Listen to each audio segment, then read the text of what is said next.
Finally power star Pawan Singh का इंतजार का घड़ी खत्म। जितने भी फैंस हैं उनके लिए एक धांसू का अपडेट आ चुका है, खुशखबरी है।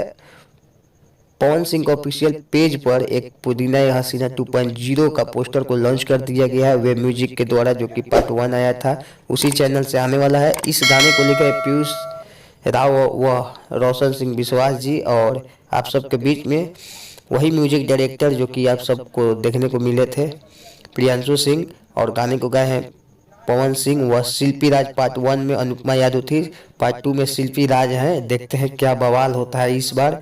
पार्ट 1 को तो आप लोग बिलियन टच करवा दिए थे और पार्ट 2 को देखते हैं कि आप लोग क्या करते हैं।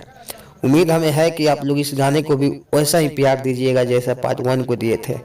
तो बस आप सबका इंतजार का घड़ी खत्म। बहुत जल्द रिलीजिंग डेट आप सबके सामने नहीं आया, जैसे ही आएगा आप सबके बीच में मैं अपने इस चैनल द्वारा बताऊंगा। तो चैनल को सब्सक्राइब जरूर कर दीजिएगा, वीडियो को लाइक करिएगा, शेयर जरूर करिएगा। अब आप भी हैं पावर स्टार पवन सिंह के फैंस तो चलिए मिलते हैं किसी और वीडियो के साथ में, तब तक के लिए बाय।